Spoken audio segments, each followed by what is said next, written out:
হাসিনা আজকে বক্তিমা জারিছে জাতির উদ্দেশ্যে, এটা কালো শাড়ি পিন্দা। তো তোর বর তো আগেই মরিছে, তুই কালো শাড়ি পিন্দিস কে?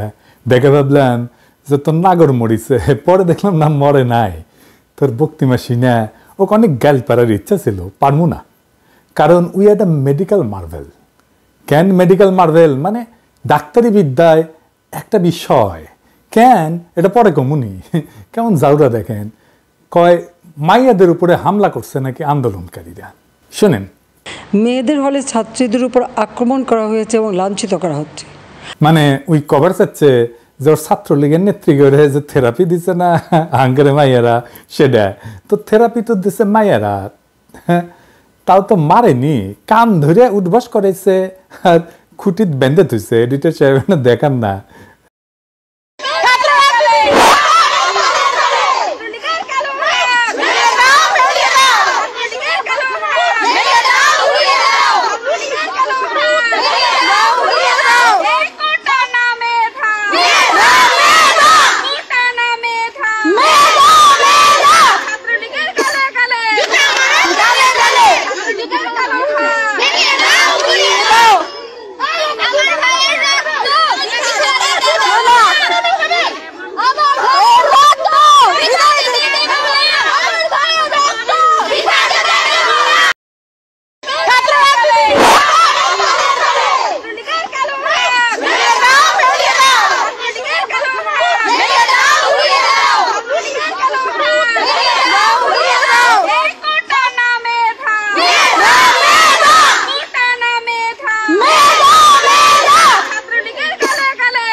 আর করেছে কি, ওই ইন্ডিয়ান তেল নাকি মাখে মাথা তোরা, তো চুল ধরে টেনা দেখিছে যে ক্যাঙ্কা শক্ত হয়েছে।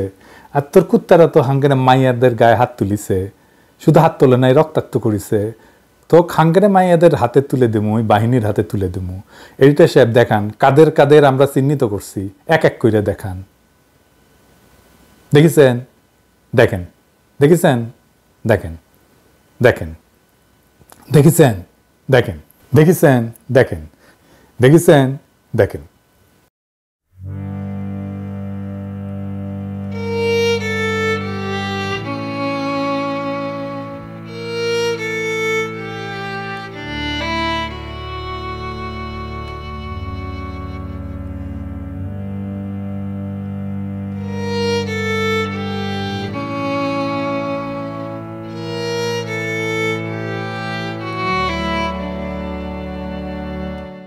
চট্টগ্রামে নাকি ছাদ থেকে ফেলে দিছিল আন্দোলনকারীরা। চট্টগ্রামে সন্ত্রাসীরা বহুতল ভবনের ছাদ থেকে ছাত্রদের হত্যার উদ্দেশ্যে নির্মমভাবে নিচে ছুঁড়ে ফেলে দিয়েছে। ছাত্রলীগ ফেলে দিছে আন্দোলনকারীদেরকে। আর এই যে দেখেন নাম্বার প্লেট গাড়ি দিয়া চট্টগ্রামে অস্ত্র সাপ্লাই দিচ্ছে।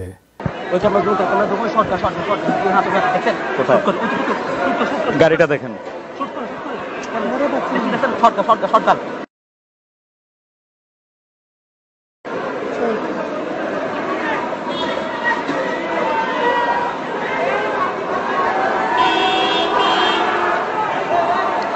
একটি গাড়ি মূলত বারবার এগিয়ে যাওয়ার চেষ্টা করছে এবং গাড়ি থেকে আমরা দেখছি ব্যাগ নামানো হচ্ছে, বেশ কিছু ব্যাগ এই গাড়ি থেকে নামানো হচ্ছে, এমনটি আমরা দেখছি। বেশ কয়েকটি ব্যাগ নামানো হয়েছে গাড়ি থেকে এবং এগুলো বিভিন্ন জন কাঁধে নিচ্ছেন, হেলমেট পরা বেশ কয়েকজন।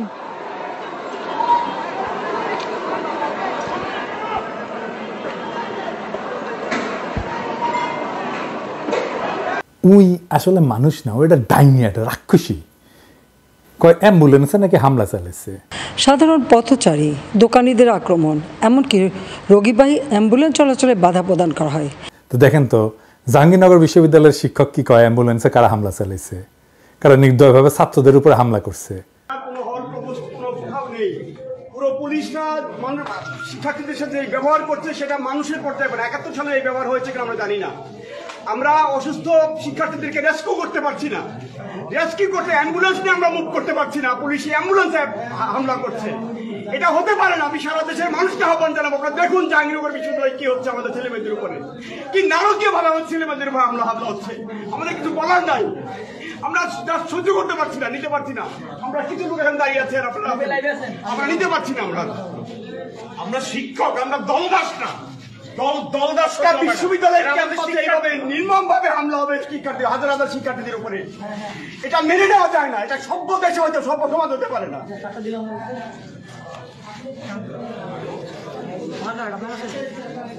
100 জন শুটার আনিছিল ছাত্রলীগ জাহাঙ্গীরনগর ইউনিভার্সিটিতে। ছাত্রলীগের পোলাপান আগেই প্রকাশ্যে গণহত্যার হুমকি দিছে। দেখেছেন কারা শিক্ষকদের উপর হামলা করেছে? তোর তো গোয়া দিয়া রক্ত পরে, তুই মুখে রক্ত উঠে মরবি, উল্টা দিক দিয়ে রক্ত উঠবি। দুনিয়াতে ওই মুজিবের ঔরসে জন্ম নিছে সত্য, কিন্তু মুজিবের মালের লগে কুত্তা, শুয়োর, শেয়াল, শকুন সবগুলোর মাল মিশে একটা বিচিত্র ককটেল বানানো হয়েছিল ওকে জন্ম দেওয়ার জন্য। তাছাড়া এমন একটা পিস দুনিয়াতে আপনি দুইটা খুঁজে পাবেন না। উই কয় যে উচ্চ আদালতের রায় হতাশ হবে না আন্দোলনকারীরা। শুনেন, সর্বোচ্চ আদালতের রায় আসা পর্যন্ত ধৈর্য ধরে অপেক্ষা করার জন্য আমি সকলকে বিশেষভাবে অনুরোধ জানাচ্ছি।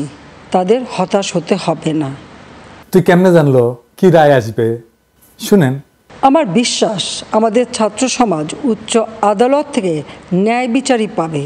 তার মানে ওই জানে কি রায় আসবে, কোটা থাকবে, হামলাকারীরা ছাড়া পাবে না। এখন কয় হতাশ হবে না। তো আদালতে যদি মীমাংসা হয় তাহলে কেমনে সে বলে কোটা থাকবে, তাই না? আর কেমনে বলে আন্দোলনকারীরা হতাশ হবে না? কোটা যদি থাকেই তাহলে 2018 সালে কেন বলছিল কোটা থাকবে না? এটার সাফাই আবার পরে নিজেই দিছিল, কইছিল যে আমি বিরক্ত হয়ে কইছিলাম কোটা থাকবে না। বিরক্ত হইয়া কোনো রাষ্ট্রীয় সিদ্ধান্ত নেওয়া যায় না, শপথ পাঠ করতে হয় যে অনুরাগ বা বিরাগের বশবর্তী হয়ে কোনো সিদ্ধান্ত নেব না। ওই কি দেশের রাজা যে বিরক্ত হয়ে সিদ্ধান্ত নেয়? এখন আদালতে এই রায় হয় স্থগিত করবে বা বাতিল করবে, তাহলে সমস্যা মিটবে না? মিটবে না। কেন মিটবে না আসেন সেটা দেখি। কারণ ওই প্রশ্নপত্র দিয়ে দিবে পিএসসি সদস্য কারা? আওয়ামী লীগের লোকেরা। ইজতিমাম বলেছিল না রিটেনে টেকো আমরা দেখবো। এই প্রশাসন দিয়াই তো পাতানো নির্বাচন করে, আমার কথা না। নিজে কি বলছে ইজতিমাম দেখেন, কইছে আমি নিজে অনেক উপজেলায় গেছি, সেখানে আমাদের যারা ছিল মানে দলের ছাত্রলীগের তাদের সঙ্গে কথা বলে নির্বাচন করেছি, দেখছেন তারা আমাদের পাশে আছে, তারা বুক পেতে দিয়েছে। এটা তো হাসিনার নিজের পরিকল্পনা। দেখেন কি বলে, নেত্রীর সঙ্গে কথা হলে তিনি সবসময় বলেন কিভাবে আমাদের ছেলেদের জন্য ব্যবস্থা করা যায়। আপনার বা আমার ছেলে তো চাকরি হবে না, সরকারি চাকরি, পুলিশ ভেরিফিকেশন আটকাই দিবে শেষে। এই যে সাদ্দাম বলছিল না যারা কোটা আন্দোলন করছে তাদের কারো চাকরি হয় নাই, এইবারেও যারা করতেছে আন্দোলন আপনাদের তালিকা কইরা বাদ দিবে, পুলিশ ভেরিফিকেশনে বাদ দিবে, ফেল করায় দিবে। খাতা দেখে কারা? আচ্ছা এইবার আসেন, খাতা দেখার বাদ কথা বাদ দেন, ভাইবা নাই কারা? ওই তো বাদ দিয়ে দিবে। আচ্ছা এইবার আসেন সরকারি চাকরির সংখ্যা দেখি, মোট কত সরকারি চাকরি? পিয়ন, দারোয়ান সব মিলে 15 লাখ সরকারি কর্মচারী। এই 15 লাখই হচ্ছে আওয়ামী লীগের লোকজন, সবাই। এর 2-1 হয়তো এদিক সেদিক যাইতে পারে, এটা ব্যতিক্রম। প্রত্যেক বছর পিয়ন, দারোয়ান সহ নিয়োগ হয় কত? 70,000। এই যে 70,000 দেখেন, মানে গত 5 বছরে যদি 3.5 লাখ নিয়োগ হয় তাহলে মানে 70,000 বছরে। তাহলে ধরেন মুক্তিযুদ্ধের পোষ্য কোটা যদি বাদ দেওয়া হয় তাহলে বাদ যাবে কত? 30%। তার মানে 21,000 চাকরির সুযোগ বাড়বে আপনাদের জন্য। এটা হাসিনার লাগবে তো, এই চাকরিটা হাসিনার লাগবে, সরকারি চাকরিটা কেন লাগবে সেটা তো দেখলেন, ওরা নির্বাচন করে দেয়। যাই হোক, এই 21,000 খুব বেশি চাকরি না, তাও ধরলাম যে পাইলেও এটা সরকারি চাকরিগুলো নিয়ে যাচ্ছে হাসিনার দলের লোক। এই যে পুলিশ মারতেছে সবগুলো তো ছাত্রলীগ। আর্মিতে প্রমোশন হয় না আওয়ামী লীগ পরিবারের না হইলে, কোটা তো একবার ব্যবহার করা হয় না, চাকরির সময় ব্যবহার করা হয়, প্রমোশনের সময় ব্যবহার করা হয়। তো সরকারি চাকরি নিয়ে গেল হাসিনা, আর বেসরকারি চাকরি কে নিল? কে নিল? মোদি।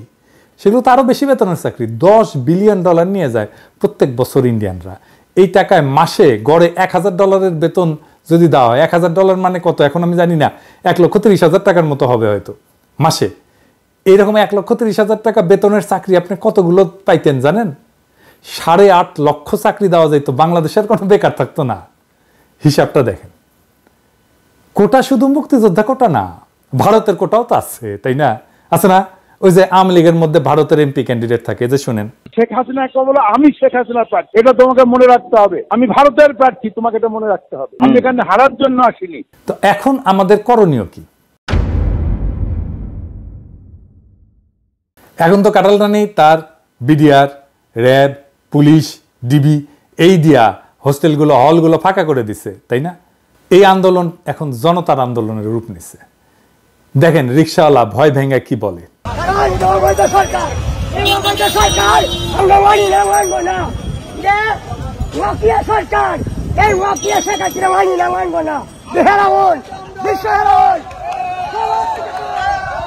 আমাদের মনে হয় এটা অযুক্তি না, কারণ মুক্তিযোদ্ধারা সন্তানরা চাকরি পাইছে, তার এখন নাতিরাও পাইতেছে, এটা তো সম্ভব না। কারণ আমার সন্তান কি করে খাবে, আগামীতে আমার সন্তান কি করবে?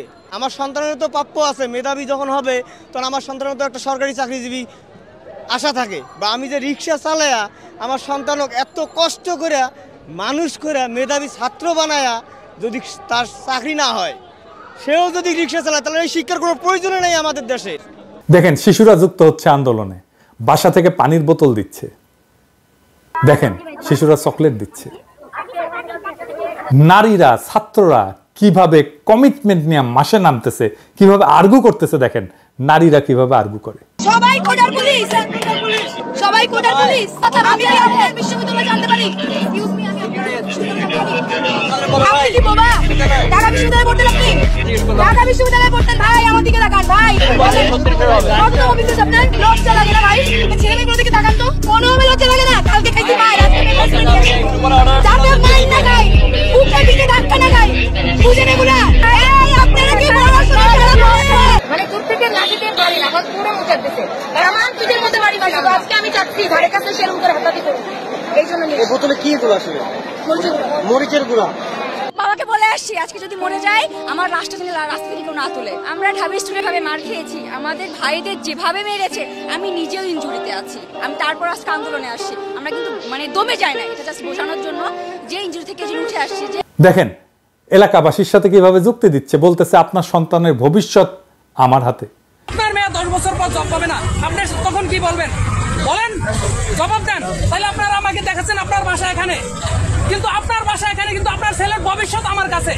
আমি হারলে আপনার ছেলের ভবিষ্যৎ হেরে যাবে। আপনি কেন আমাকে দেখাচ্ছেন আপনার বাসা এখানে? আপনি আমাকে সাহায্য করবেন।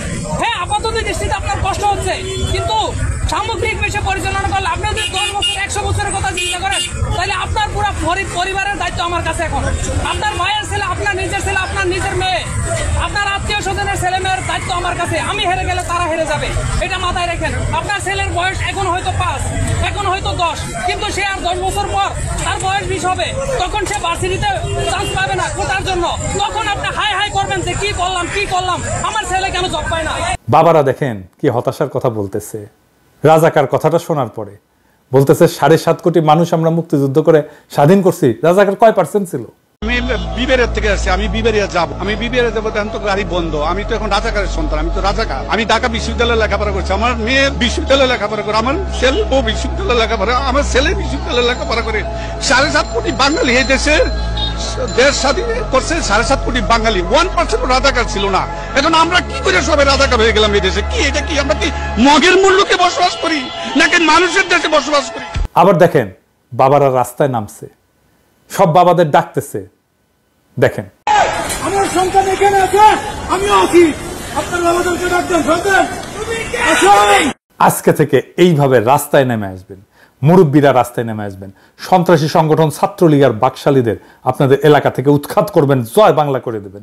ঠিক যেভাবে শিক্ষা প্রতিষ্ঠান থেকে উৎখাত করা হয়েছে, ছাত্ররা যদি বিশ্ববিদ্যালয় থেকে নিজের শহরে বা গ্রামে ফিরে যান, সেইখানে প্রতিরোধ গড়ে তুলবেন। আমরা আমাদের লড়াই জারি রাখবো, রাস্তায়, অলিতে গলিতে, পাড়ায় মহল্লায়, গ্রামে শহরে, বন্দরে গঞ্জে, পাহাড়ে, মাঠে খামারে। আমরা কখনো পরাজিত হব না। প্রত্যেক ঘর হয়ে উঠবে আমাদের দুর্গ, আর আমাদের পদযাত্রায় একের পর এক এলাকা আমরা শত্রুমুক্ত করব। বাংলাদেশের পবিত্র মাটি থেকে অভিশপ্ত আওয়ামী লীগের শেষ চিহ্ন মুছে ফেলবো। খেয়াল রাখবেন, মুক্তাঞ্চলে যেন হাসিনার দল শুধু না, তার বাপের যেন কোনো চিহ্ন না থাকে। হাসিনার প্রভু মোদি যেন জানে কি বিপুল ঘৃণা হাসিনার প্রতি মানুষের। হাসিনারে যে সমস্ত পশ্চিমা শক্তি, আন্তর্জাতিক শক্তি তার সাথে কথা বলতে আসবে, ইভেন সমর্থন করা তো দূরের কথা, তাদেরকে আমরা প্রশ্ন করব, হিটলারের সাথে কি আপনি ডিল করতেন? মুসোলিনির সাথে ডিল করতেন? কোন নৈতিকতা একজন ফ্যাসিস্টের সাথে আপনারা ডিল করেন? হাসিনা কি করতেছে, হাসিনা দলের লোকেরা কি করতেছে আপনারা দেখেন না? জানেন না? দেখতেছেন না বসে? এখন লজ্জা লাগে না আপনাদের? আপনাদের সাথে আগামীর বাংলাদেশ ডিল করবে? গতকালের ভিডিওতে আমি আহ্বান জানাইছিলাম মাদ্রাসার ছাত্রদের, হাটহাজারী মাদ্রাসার ছাত্ররা আন্দোলনে নামছে। দেখেন,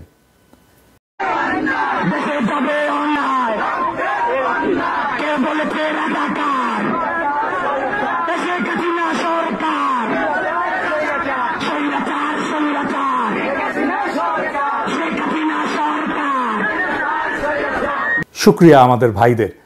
আমি রিকশাওয়ালাদের বলছিলাম, আপনারা তো দেখলেন কি নির্ভয়ে তারা কথা বলতেছে। আগামীকাল আপনারা আপনার শহরে রিকশা মিছিল করবেন আধা ঘন্টার, ছাত্রদের সাথে সংহতি জানায়।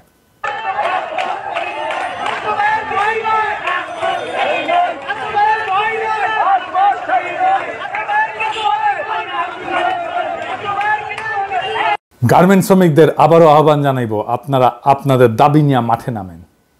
আর একটা দলকে বলবো, বলা হয় নাই, আপনাদের অনেকেই আপনাদের সমস্ত সারা জীবনের সঞ্চয় নিয়ে শেয়ার মার্কেটে বিনিয়োগ করছিলেন, আর দরবেশ বাবা খাইয়া দিছে পুরাটা। নিজের সর্বস্ব হারানোর ওই বেদনা যদি মনে থাকে, আপনারাও নামেন মাঠে আজকে। হাসিনা বিজিবি নামাইছে, বাংলাদেশের অভিশপ্ত বাহিনী যারা বাংলাদেশের দেশপ্রেমিক সেনা অফিসারদেরকে মারছিল আর বাংলাদেশে ভারতের দাসত্ব শুরু করছিল, তাদেরকে নামাইছে। পুরা পিলখানা তুলে ইন্ডিয়াতে পুশব্যাক করে দেব মোদির চালা। আপনারা বিজেপিকে দেখলেই বলবেন খুনি, জল্লাদ, অভিশপ্ত। দেখেন বিজেপি কিভাবে পিছু হটছে।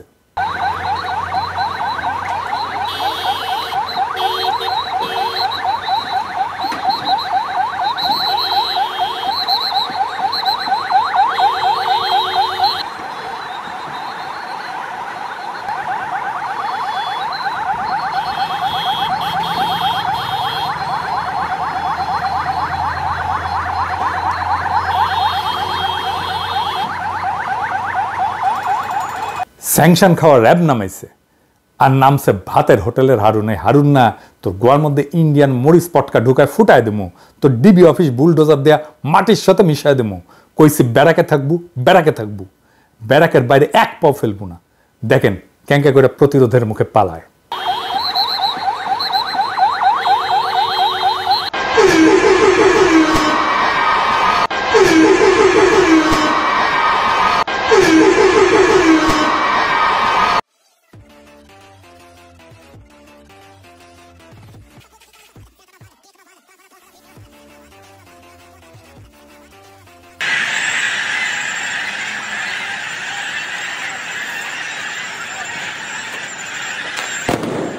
খালি সাহস কইরা রুখে দাঁড়াইতে পারলেই এরা ফুটবে।